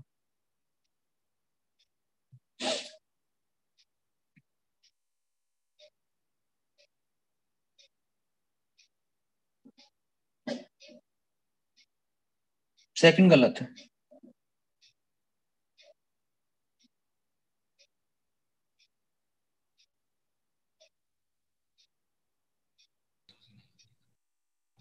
सब मेरा आपको दिख रहा है क्या? मैं कौन? इधर सेव पे क्लिक कर रहा हूँ पर जा नहीं रहा हूँ शायद। आर्यन अबाउट। Yes sir. ना ना, मैं आर्यन मल्होत्रा की बात कर रहा हूँ, तुम्हारा कोई आंसर नहीं आया मेरे पास।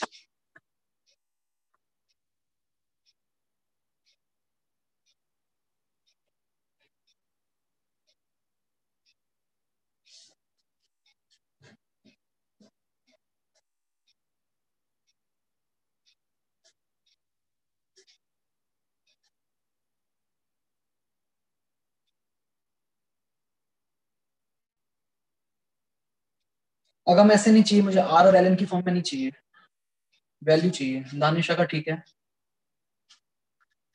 5 लोगों का आ गया है, दानिशा, अर्शिता, मन्यत, नंदनी और प्रियंका।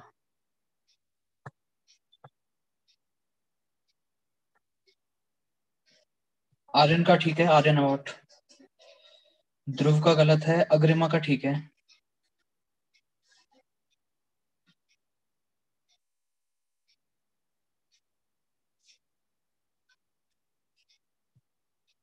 संजीत का ठीक है।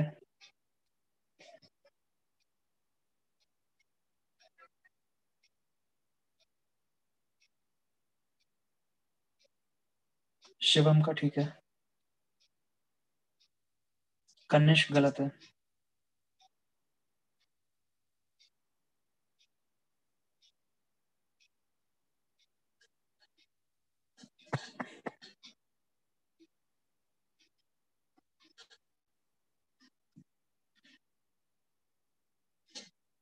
चलो भाई एक्सप्लेन करते हैं।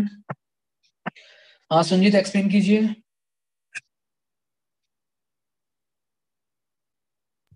Sir constant pressure, constant pressure पे बता दो। हाँ पहले बोलो। सब एनसीपी एलएनटी 2/T1 हो जाएगा। Very good. कांस्टेंट प्रेशर पे जो आपका डेल्टा एस आएगा वो एन सीपी ln T2/T1 आ जाएगा। इसमें किसी को कंफ्यूजन तो नहीं है? इंटीग्रेट करके सब एकदम लास्ट वाला फॉर्मूला लिख दिया है। बोलो ठीक है, वैल्यू पुट कर दीजिए। n कितना है 3, cp कितना है 5/2r 5/2 और ln T2/T1 ये ln2 हो जाएगा। यस सर जी 3 × 5/2 × r की वैल्यू क्या रखी संजीत? 8.314 अब ln2 तो हम लोग केमिकल काइनेटिक्स में पढ़ते हैं, कितना होता है? 0.693 सबको सॉल्व करके कितना आ रहा है? 43.2 वेरी गुड। यूनिट जूल पर केल्विन। ठीक है, चलिए ये वाला भी बता दीजिए फिर मुझे, कांस्टेंट वॉल्यूम पे कैसे निकालूंगा? NCV ln T2/T1 CV की value 3r/2 CV ln T2/T1 और ये CV जो होता है वो CP - R होता है किसी भी आइडियल गैस के लिए। तो अगर CP आपका 5/2 आ रहा है तो ऑब्वियसली 3/2 हो जाएगा। वैल्यू पुट कर देना यहाँ पे। तो ये आपका 43.1 से कुछ कम होकर के कितना आ जाएगा संजीत सॉल्व करके फाइनली? 25.92 25.92 जूल पर केल्विन। कम आएगा ये आर्यन मल्होत्रा 43 से, तुम्हारा ज्यादा आ रहा है 60 आ रहा है तुम्हारा। तो मैंने वो 7/2r ले लिया था। हाँ तो वो गलती है ना, पता होना चाहिए ना छोटा कौन सा है बड़ा कौन सा है। चलो भाई नेक्स्ट अगला क्वेश्चन लिखो फटाफट। ये देखते हैं ये कौन ट्राई कर पाता है। अच्छा है वैसे क्वेश्चन ये वाला थोड़ा।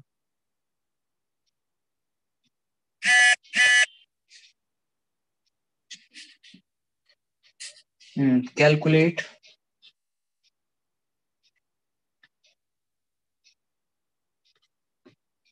Delta S for 3 mole of a diatomic ideal gas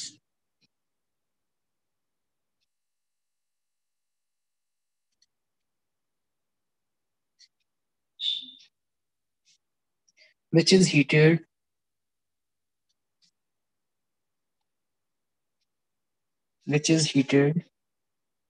and compressed.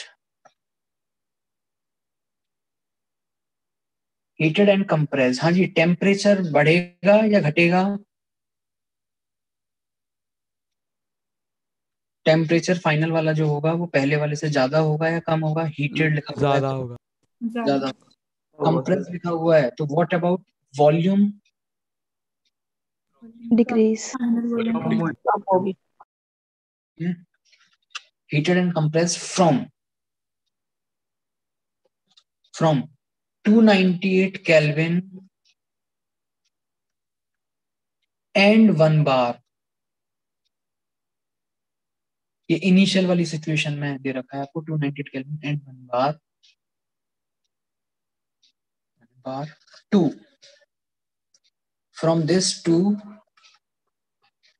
398 Kelvin। एक सेकंड, 298 से 3, हाँ 398 Kelvin and 5 bar। ठीक है। और वैसे एक चीज बताओ, उसने हालांकि लिखा हुआ है, वैसे आप ये बताइए अगर डाई एटॉमिक आइडियल गैस है, diatomic ideal gas, CP क्या हो जाएगा इसके लिए? 7r/2 7r/2 7r/2 7r/2 yes sir। ये 7r/2 उसने वैसे डायरेक्टली दिया हुआ था, बट अगर नहीं भी देता तो हम खुद से लिख सकते थे। CPM है ये, CPM। ट्राई कीजिए क्वेश्चन। फाइनल आंसर मुझे जूल पर केल्विन में बताइए।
सर रिवर्सिबल या इरिवर्सिबल?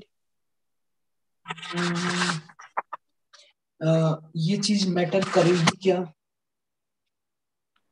सब भेज दिया। हम तुमने जो क्वेश्चन पूछा था उसमें अगर मैं रिवर्सिबल बोलूं तो आपका आंसर अलग और इरिवर्सिबल का आंसर अलग आना चाहिए क्या? नहीं सर, वो फिर क्यों वैसे ऐसी फालतू चीजें पूछते हो तुम? क्यों फालतू जगह दिमाग लगाते हो तुम?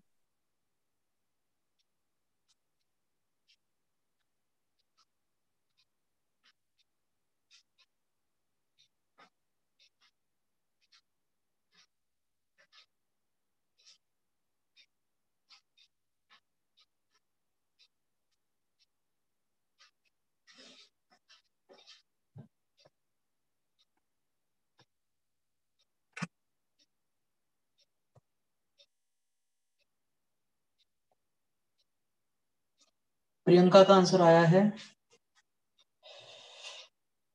और सुनजीत कौर का भेजा तो रितेश ने भी है, लेकिन रितेश में थोड़ी सी गलती है। प्रियंका का और सुनजीत का एकदम परफेक्ट है। मन्नत का भी आ गया है, मन्नत का भी ठीक है। रितेश जरा देखो, थोड़ा सा तुम्हारा गड़बड़ है, थोड़ी सी मिस्टेक है।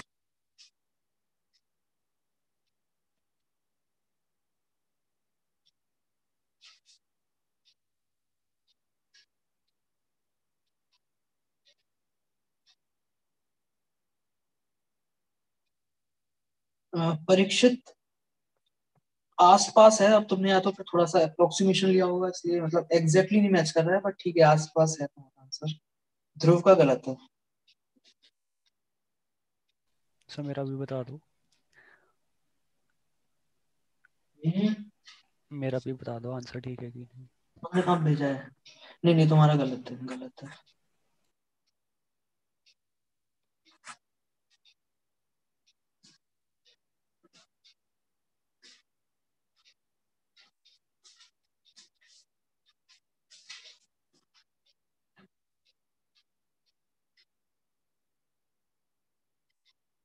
सर मेरा गलत है। शिवम गलत है। अर्नव गोयल का भी गलत है।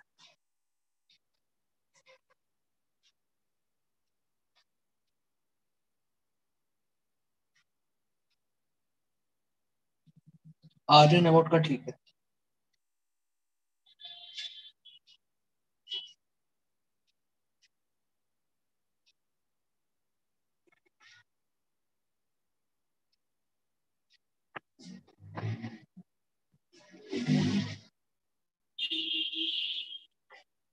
गौरव भारद्वाज ठीक है। सर मेरा नेगेटिव आ रहा है, नेगेटिव आ रहा है। कौन है? अर्शिता। तो जो भी आ रहा है वो भेजो ना। नेगेटिव पॉजिटिव में आपको इतना कंफ्यूजन क्यों हो रहा है? क्योंकि हमने अगर उसको हीट करा है तो एंट्रोपी बढ़नी ही चाहिए। नहीं, फिर कंप्रेस भी करा है, वो भी हो सकता है। वही तो घबराने की जरूरत नहीं है, नेगेटिव भी हो सकता है।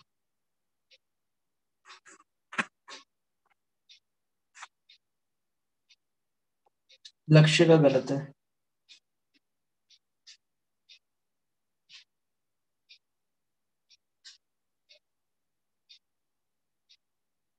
हाँ भाई बताया जाए। नंदनी कोई आंसर नहीं आया अभी तक तुम्हारी तरफ से। अंश खन्ना का ठीक है। अर्णव को सर 30 सेकंड दे दो।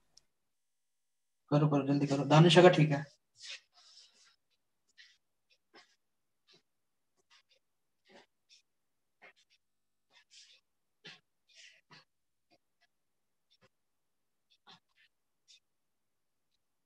अर्शिता गलत है। अर्शिता अभी तो आप कह रहे थे नेगेटिव आ रहा है बट आपने आंसर तो पॉजिटिव में भेजा है।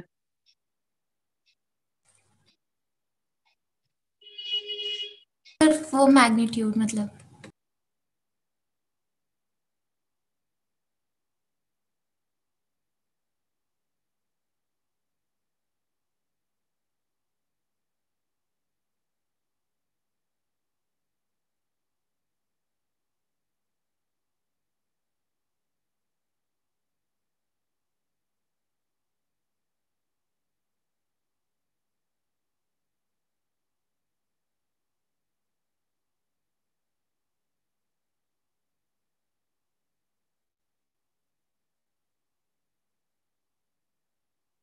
नंदनी गलत है।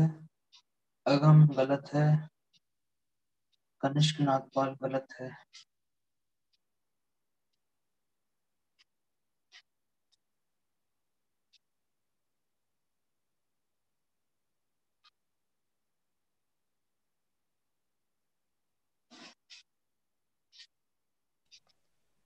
सर आप चेक करना। आर्यन मल्होत्रा थोड़ा सा आसपास है बट एग्जैक्टली सही नहीं है। शिवम गुप्ता का ठीक है। अब सर मेरा वाला आसपास भी नहीं है। नहीं कोई आसपास नहीं।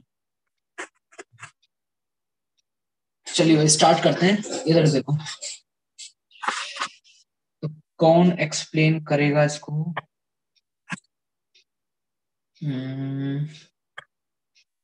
शिवम गुप्ता तुम्हारा हो गया है सेकंड टाइम में, तुम ही एक्सप्लेन कर दो। बोलो।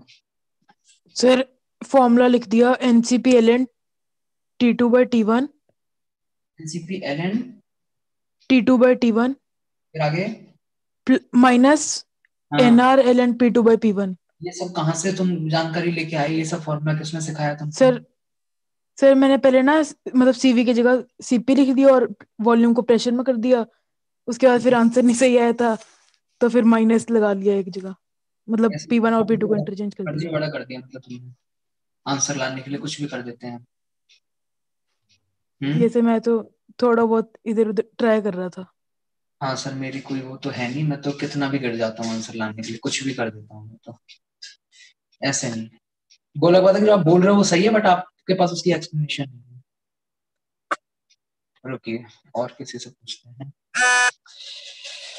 लक्ष्य गुप्ता ऑलमोस्ट पहुंच गए हो लेकिन एग्जैक्ट नहीं है पूरा। जिसका एकदम एग्जैक्ट है उसी से पूछेंगे। दानिशा सिंगला। दानिशा बताइए।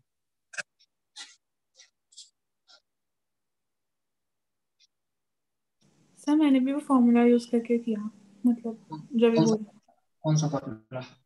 NCP-ln T2/T1 plus NR-ln P1/P2 NCP-ln T2/T1 P2/T1 plus NR-ln P1/P2 हाँ P1/P2। P1/P2 कहाँ से आया ये वाला फॉर्मूला? सर जो पहले आपने लिखवाया था NCV वाला, उसमें V1/V2 को रिप्लेस कर दिया था, वो नॉर्मल उससे T2/T1 हमने जो फॉर्मूला पढ़ा था, डेल्टा एस का, वो हमने पढ़ा था NCV ln T2 by T1 plus NR ln V2 by V1। by V1। हाँ, अब बताओ उसमें क्या करना है। तो V2 by V1 को वो डाल दिया था T2 by T1 into P1 by P2। NR कहाँ जाएंगे? अच्छा, वो कैंसिल आउट हो जाएंगे। ओके ओके ओके, ठीक है ठीक है। आपका ये कहना है कि इस वाले फॉर्मूले में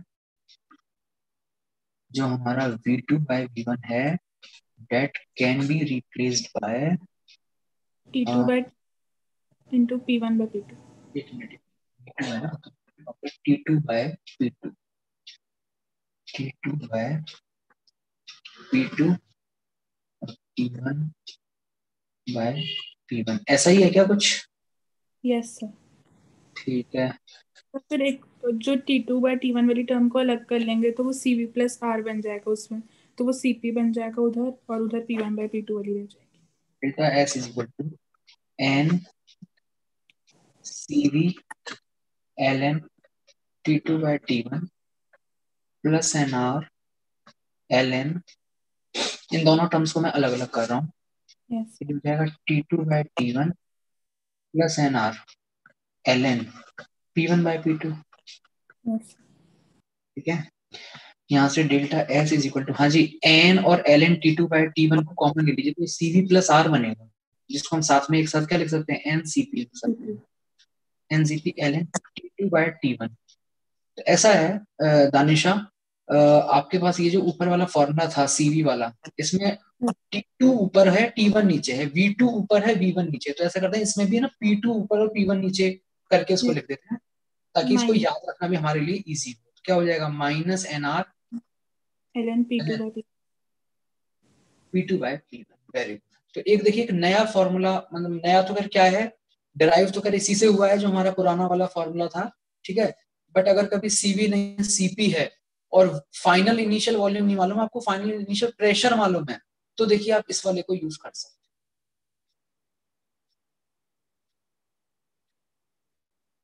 आ रही है सबको बात समझ में? ठीक है। yes.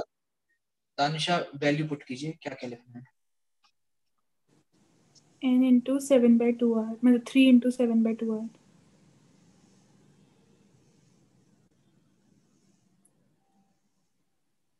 ln 398 by 298।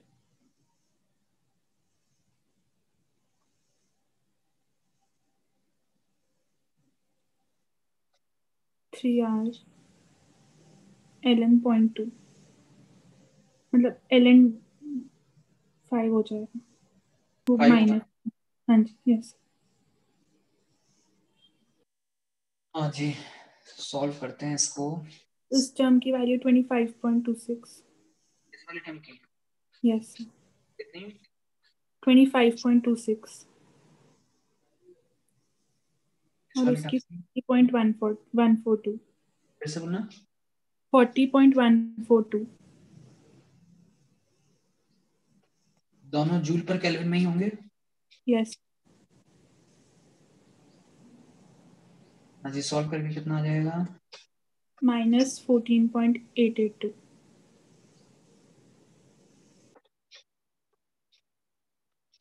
ये है, इस तरीके से आप कर सकते हो इजीली, इसमें ज्यादा मेहनत नहीं है। हालांकि हम करने को तो वैसे भी कर सकते थे कि CV दिया हुआ है CP निकाल लेते, और जो आपके पास टेम्परेचर और प्रेशर की जो वैल्यू है उसके हिसाब से हम वॉल्यूम निकाल लेते और फिर इसी वाले फॉर्मूले में पुट कर देते जो अब तक हमारे पास होता था। कईयों ने शायद हो सकता है इस वाले फॉर्मूले से भी किया हो, तब भी आंसर सेम ही आएगा। प्रियंका कैसे किया?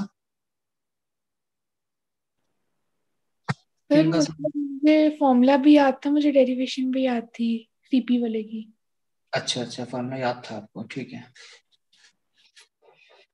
मैं तो ज्यादा उतने फॉर्मूले याद करने के लिए नहीं कहता आपसे, मैंने तो सिर्फ और सिर्फ एक ही फॉर्मूला आपको याद करने के लिए बोला है। आप बस केवल यही वाला फॉर्मूला अच्छे तरीके से याद रखो, बाकी कुछ भी होगा वो इससे हो जाएगा।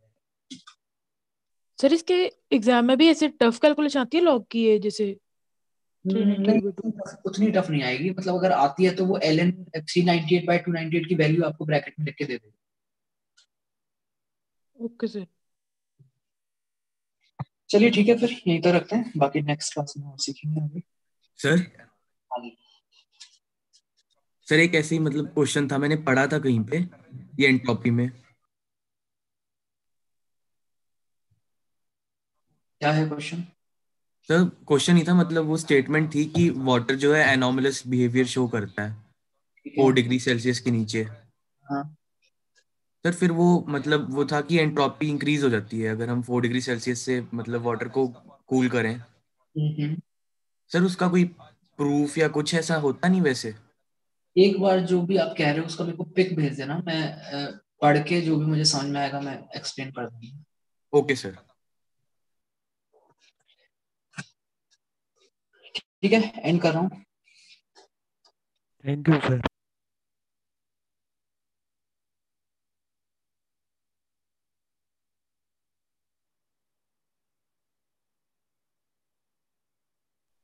Excuse me sir. हाँ जी।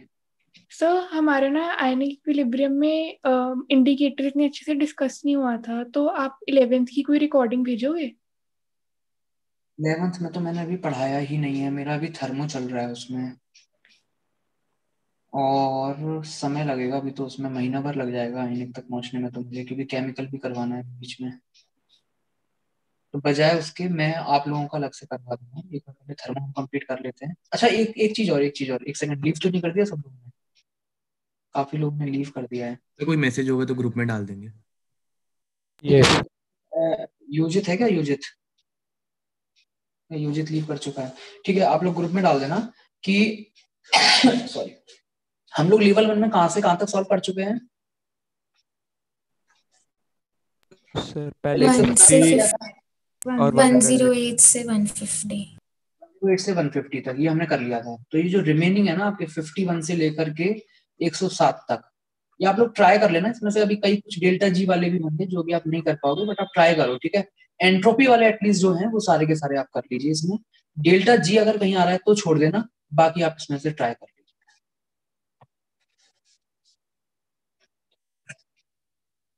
ठीक है, एंड कर रहा हूँ।